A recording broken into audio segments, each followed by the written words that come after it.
the third week we spent a lot of time driving around Sicily.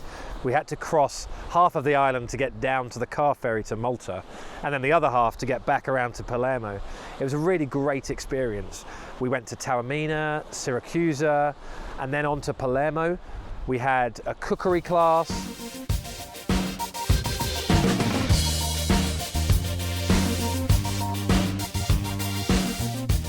The one that I made, it's not quite circular. In fact, it looks a little bit more like, well, it looks like Ireland. But it also looks tasty. We saw Roman amphitheatres, Greek temples, amazing views. It was one of the best drives of the whole trip.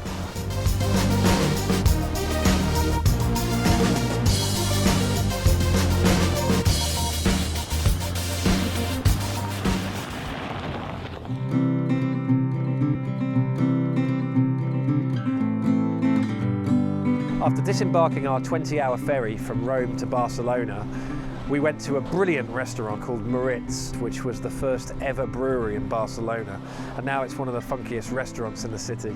From Barcelona, we did the long drive across Spain to Bragança, which is just across the border in Portugal. It's another one of those hidden gems, a city that people may not have heard too much about, but a really beautiful location that people should be more aware of.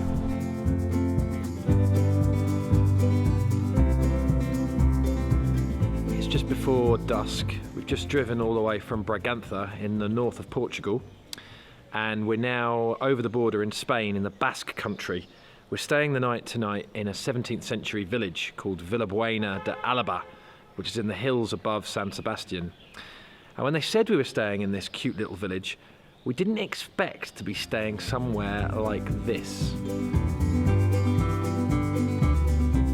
What's strange is that we're in the middle of this really pretty village from 1661, and right in the middle of it is this mad, modern, cubist hotel where we're standing now. So what's the story? Why is this here? A company from San Sebastian, they are two brothers that I think they are in love with the vineyards and also with the wines.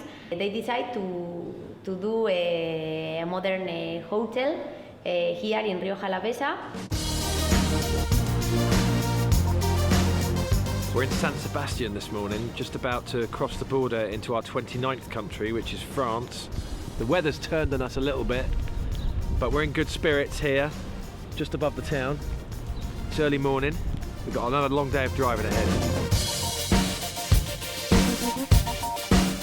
And then we drove on to Bordeaux, where we visited a beautiful winery.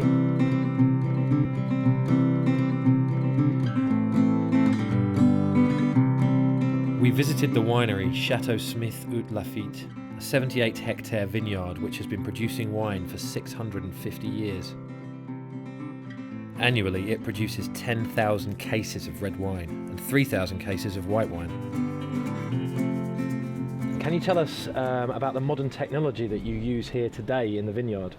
So we use, especially to decide the date of the harvest, so we use satellite and drones. So the satellite and the drones are taking some pictures of the vineyard. So you get a map with different color, and like that we can really adapt the date of the harvest nearly per vine. So before we harvested plot per plot, now we can create actually smaller plots and several one in only one to really adapt per vine the harvest. So the drones help you to pinpoint the temperature in each of these vines, and so you know where to harvest that day. Go! Yes. To get the perfect wine.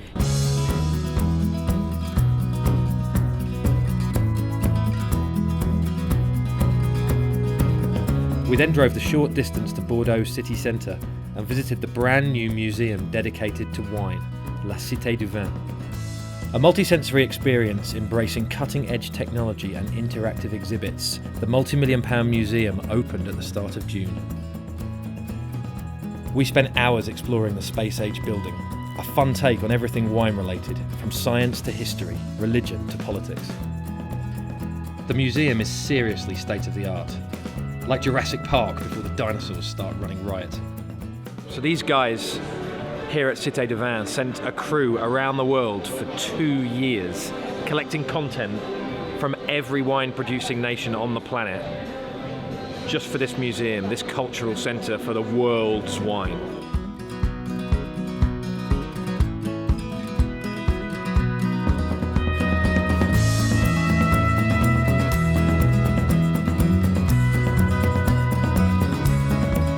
Two hours north of Bordeaux, we spent our final night in France at the Clos Saint-Martin, a small luxury hotel which was the perfect place to relax after a month on the road. It's our last night on the continent and we're spending it in a very special place. It's an island called Ile de Ré off the west coast of France, right next to La Rochelle. It's a beautiful place. We've just been exploring in the Clubman and we're about to go for dinner. It's strange that the month has gone by so fast, and tomorrow we take our ferry back to the British Isles, setting off from Cherbourg to Dublin for our final country, which is Ireland.